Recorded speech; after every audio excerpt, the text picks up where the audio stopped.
I love being an entrepreneur and hosting this top 2.5% global show to bring you authentic talks with successful founders of companies and brands. My entrepreneurial journey started after I was left for dead. Let's learn the impactful journey of today's guest now. And he's got this saying where he says, show up filled up, right? And he says, that's my secret. I show up filled up. And that means that you don't need anything from anybody, right? But you're totally open to partnerships and giving and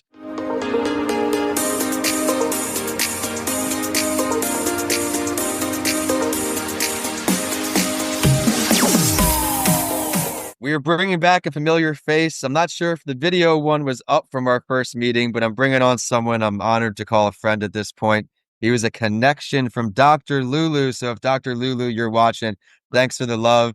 And here we have Cesar. Thanks for stopping by That Entrepreneur Show for Rewind the Clock episode number 2. I love it. Thanks for having me, Vincent. I'm excited to update our listeners in your world. I know you had a lot going on behind the scenes. At the very base level, this introduction includes his work as a very impactful TEDx and stage coach.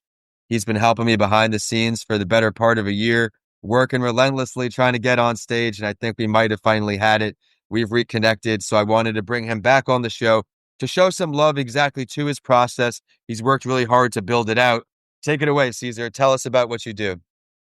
Yeah, well, look, I guess my story is that, I started off as a stand-up comic and eventually started teaching in the theater department at a college, became a speaker, which eventually became me being a speaker coach and speech writer.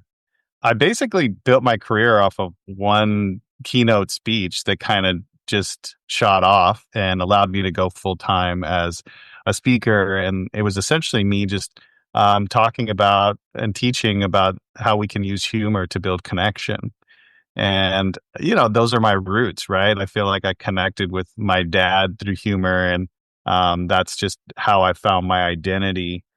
And then eventually, just my real, I think, fulfillment in all of this came when I was able to help people build their message and bring it to a stage. And so that started in the TEDx world and has expanded into keynote speeches and beyond. And yeah, I just love it every day. Well, I know you do. He has a lot of cool stuff that he has included in this mentorship program. We've got one coming up next Wednesday. I'm excited to shake off the cobwebs with it. Tell us a little more about that, Caesar.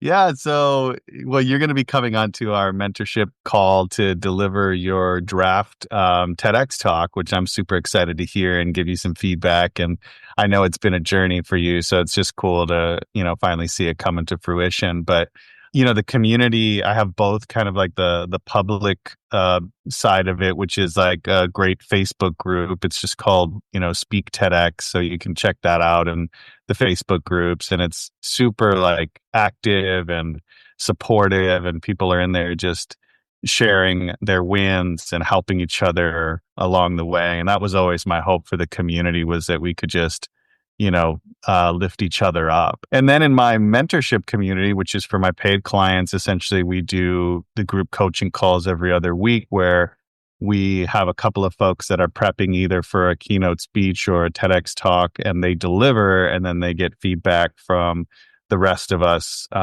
me, my writer, Steve, and the rest of the community. And it just makes the talk that much stronger. But also, we're all learning from experiencing the talks, right? Because it's always easier to kind of see what's going well or what's not going well when you're observing somebody that's not you, right? So that's really where a lot of the growth happens in those calls.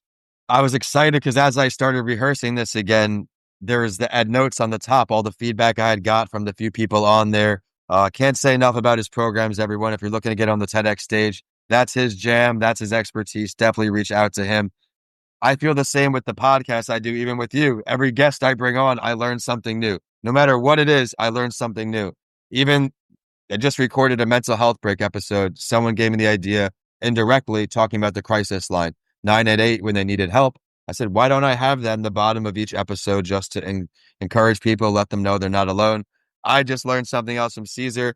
I want to ask you now, Caesar, when you got started with this community you built and you said you had the vision for it, when you first had that aha moment to do it on your own, what were some of the bigger pain points to get traction, to start getting that up and rolling, getting these clients in?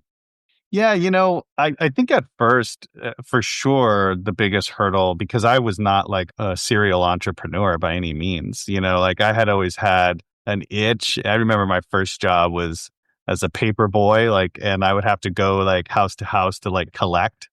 And that was always like a painful experience because it was like, am I going to get paid? Are they going to want to extend their subscription? And I'm like in eighth grade, So I've always had like an entrepreneurial spirit, but this was really like my first, jump into it where I'm like, okay, this is what I'm providing. I know it's great value. I know I'm great at what I do. And here's what the market would yield for that. And I got a business coach because I really needed that voice and that help. But it was for sure the biggest hurdle was just getting over my own kind of um, mental hurdle of what you can ask for and what you're providing. And so that's the first one. The structure of it, I would say, is the next hurdle, and being confident that your system and process works. And there's no easy way around that. You just have to go in there, you have to do it, and you have to see what works. And that's hard because, there are some things that aren't going to work, and you have to be okay with breaking stuff and failing, and certainly, where I'm at today is way different than the way that I started. I can certainly attest that everything's got to evolve. You got to keep pivoting and keep going with the flow. Now, as community is thriving, you're also doing some other cool stuff. I follow you on Instagram, so I know you had some community entrepreneur work in a different setting. Let's talk about everything else you have going on. What are you talking about? What'd you see on my social? Didn't you do some kind of show? Oh, well, I do stand up occasionally. I go and support my clients at events. So sometimes I get to travel to where they're delivering their talks. Sometimes it's even local here in Houston, and I'll go and support them or volunteer as a speaker coach. And so I try to document that process as much as I can, and so that people are just kind of seeing what I love. And more than anything, I think in this noisy kind of marketing world, people want to know that they're getting a real person that's delivering a real outcome. And I that's what I like want to that. yeah, that's what I want to show, is that, hey, I'm a guy who says who does what he says, and this is me. I love that. It also encourages even me right now, show more of the personal side with your brand, let the people know exactly who they're working with. That's great advice. And I think it's also great support that you're showing up to all these places. To me, it looks like you were just doing 1,000 things, and that's because he's very supportive, keeping the community alive. What else is going on in the world of Caesar? What else can we look forward to? Yeah, well, we are expanding our support for keynote speeches, which is really exciting. So TED is like it's its own thing, right? It's a short kind of 10 to 12 minute talk, and that is really about ideas and making sure that a universal audience can access like a problem that you want to solve, or like a way that you want people to think differently about things. And that's one kind of audience where everyone can access it. A keynote speech is about more niche. It's about a specific audience and really kind of deep diving into delivering great value for a very particular set of people. And it's often longer. And so, almost always, I would say, like the short version of a keynote is going to be like 20 minutes, and then you can do an hour version, or, workshop longer than that. And so what we've been helping people do is develop, create, and even write the keynote that's like their signature talk, right? They're really the heart of it all. And just like you said earlier, like you learn so much, like when you deep dive with somebody, because it's like a world that you were never a part of. And so you end up expanding your horizons and growing along the way. But yeah, it's been amazing. That's right up your alley, I feel like, expanding that way. That's right. Yes, sir. Uh, I'm, I bet you're having a lot of fun with that. Before I find out where we can find out more about that service, before we can find you online, if you could sit down with any entrepreneur at this point of your life, dead or alive, someone you have not met, to help you expand in the way you're going, who would you choose, Caesar? And That's a good question. I honestly like have some great mentors in my life right now. And I kind of look at those that are really just authentic and clearly like, they're killing it, but also they help more than most people, right?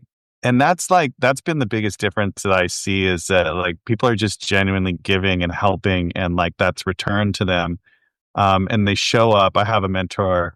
His name's Kerry Oberbrunner, and he's got this saying where he says, show up filled up, right? And he says that's my secret.